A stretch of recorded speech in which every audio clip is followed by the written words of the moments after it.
Yesterday, the Director of National Intelligence, Tulsi Gabbard, released the declassified 2020 House Intelligence Report. Okay, now just follow with me. We already talked about how in 2017, the intelligence community issued this assessment. It was just before Obama left office. Well, then in 2020, Trump's now president, and the House Intelligence Committee issued its own report looking back at that 2017 Intel Community Assessment, or ICA. They'd been working on it since they came into power at the beginning of the Trump presidency. And by the time they actually issued it, Adam Schiff was running the committee, which is why the 2020 House report gets buried, and we're only now seeing it today. All right, but that 2017 Intelligence Community Assessment is the one that we've been discussing this week with Matt Taibbi and others. That's the one that concluded Vladimir Putin not only interfered in the election of 2016, but that he, quote, aspired to help President-elect Trump's election chances. That's the important one to keep your eye on. This newly released report from the House in 2020 that we're just now getting to see includes some bombshells about the Russians' intel on Hillary Clinton's health, which we've never seen before. If they wanted to help Hillary so badly and hurt Trump, reverse that. If they wanted to help Trump so badly and hurt Hillary, why didn't the Russians release that? Plus the lengths that CIA director John Brennan, who really is emerging as the villain here, went to include the now discredited Steele dossier in the annex to that January 17 report, because it included the real dirt he desperately wanted. It was really his main hook to say that Putin wanted Trump. And now we've seen a look at the other 3 alleged hooks, and as Matt Taibbi is going to tell us, they're even lamer than we suspected. It's worse than we feared.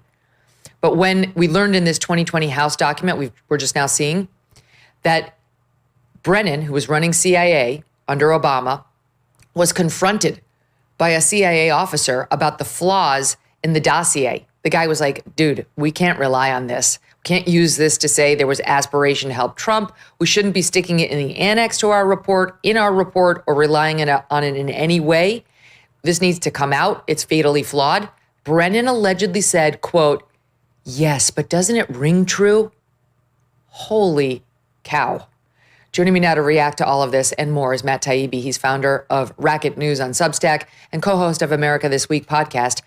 He's been owning this beat, for years now. Matt, welcome back. So we lit up the internet with our segment the other day, and here's part two. Just to be clear, earlier this week, I actually wrote this down. I rarely write down what I'm going to say, but I just didn't want to forget it because there's so many moving parts.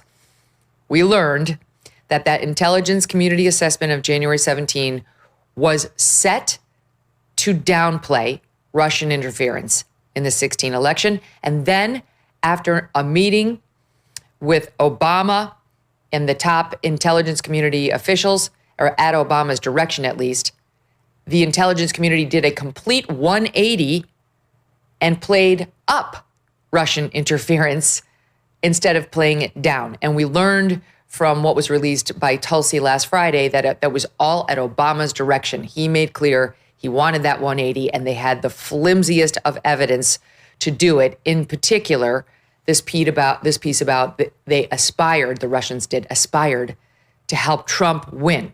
So you and I talked about that earlier this week and what they did.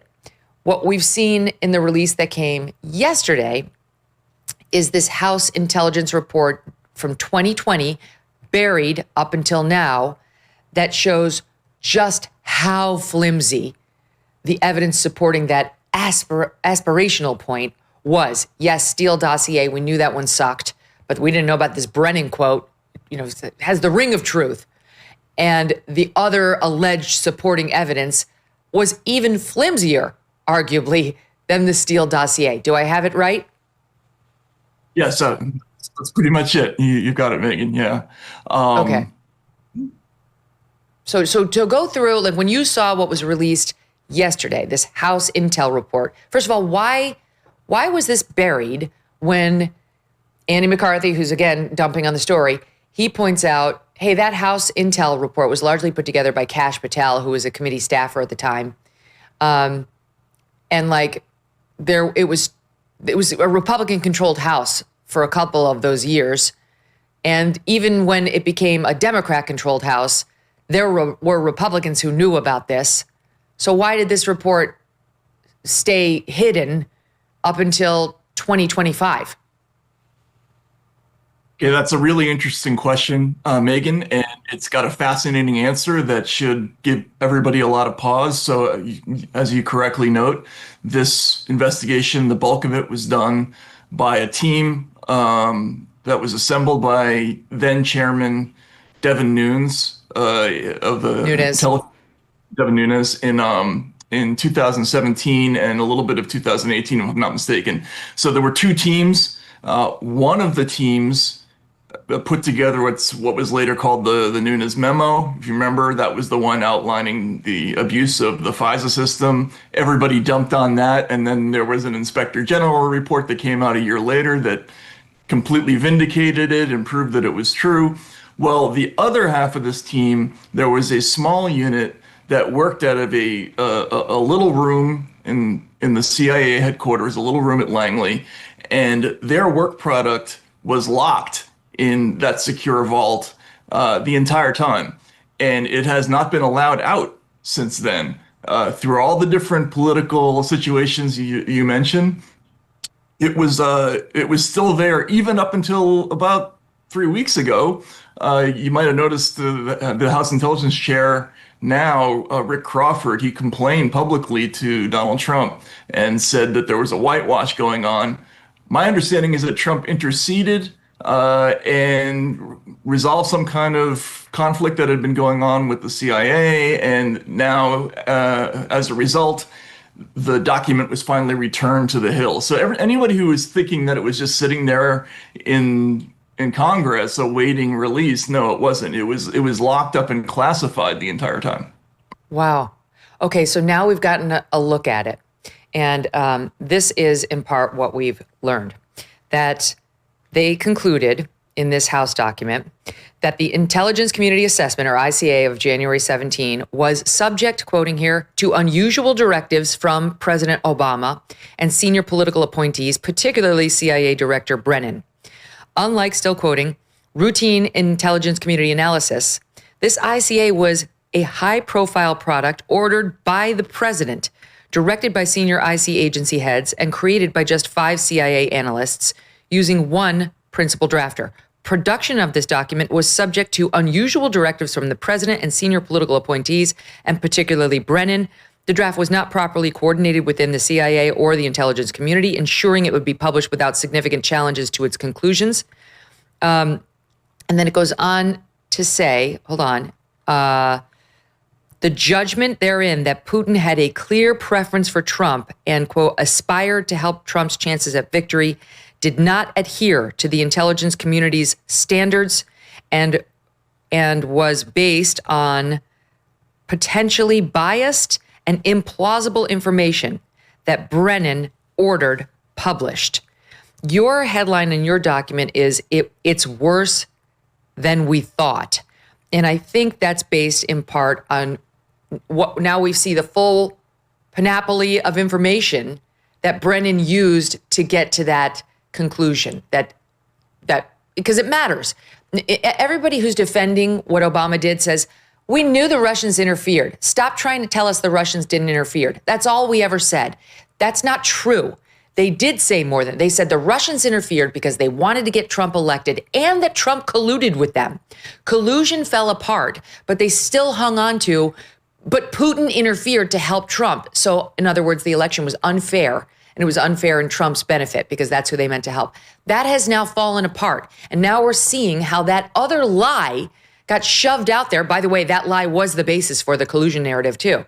Now we're seeing how that other lie got pushed out there by Brennan at Obama's direction, and we're seeing what Brennan used to push the lie. One was Steele dossier, which this points out as it fell apart, and the guy went to him, CIA analyst, to say, it's fallen apart. We can't use this. He said, yes, but doesn't it ring true? Which is an outrage. That in and of itself is a scandal But there are three other legs to this stool, which are equally, if not more, pathetic, Matt. Let's talk about those. And you're right. The response to this whole thing from everybody has been, well, yes, we knew the Steele dossier was included in this report, and yes, that was bad, kind of a black eye. But as the Washington Post put it the other day, there had to have been better updated intelligence that they got in the meantime that pointed to to Putin interfering specifically to help Donald Trump. And even I thought, you never know, there might be something in there. I mean, of some worth that would have pointed in that direction. No, it turns out that there are three pieces of intelligence that they were relying on for those two key phrases. One, which is that Putin aspired to help Trump. The other is that Putin had developed a clear preference for Trump and ordered his intelligence services to help him whenever possible. So the first item that they used to support that data was a, quote, scant, unclear, and unverifiable fragment of one sentence that was really ambiguous. And in fact, the report was written by 5 CIA authors, and the quote was, 5 people read it 5 ways. They left it out initially. It was also unverifiable, so the authors left it out. Brennan ordered them to stick it back in, and this is a recurring theme. All of this stuff, all of the other 3 pieces were initially rejected by the CIA as intelligence. They were literally picked out of the garbage to be put back into this thing. The second item was an email with, quote, no date, no identified sender, no clear recipient, and no classification. And the third item was an assertion basically that Russia preferred Republicans because they didn't care so much about human rights, and some other comments. And they said that this was backed up by liaison reporting, diplomatic reporting, press reporting, as well as signals intelligence. But when you write these reports, they have little citations that you can look at to see where that comes from. And when they looked at the citations, none of them made sense. Like one of them was from before the election, didn't even mention Trump. Another one was after the 2014. election. Yeah, it didn't mention Trump. And another one was quoting like a Russian pundit saying that Putin and Trump should work together like businessmen. This is the stuff that they used to conclude that they had gotten into the very head of Vladimir Putin and assessed his preference for the election. It's absurd. Since President Trump was sworn in, his administration has made enormous progress at a breakneck pace. But don't forget, while they're moving mountains for the good of the nation, you've got your own personal savings to worry about. And one of the best ways to look after your savings is through diversification, particularly with gold, like from Birch Gold Group. In the past 12 months, the value of gold has increased by 40%. OMG. Central banks continue to bolster demand for gold by buying in record quantities. Global instability and tension is high, and Birch Gold makes owning physical gold extremely easy. Easily convert an existing IRA or 401k into a tax-sheltered IRA in physical gold, or buy some to store in your home safe. Just text MK to the number 989898 and Birch Gold will send you a free info kit on gold. There's no obligation, just useful information. With an A+ rating from the Better Business Bureau and tens of thousands of happy customers, take control of your savings today. Text MK to the number 989898.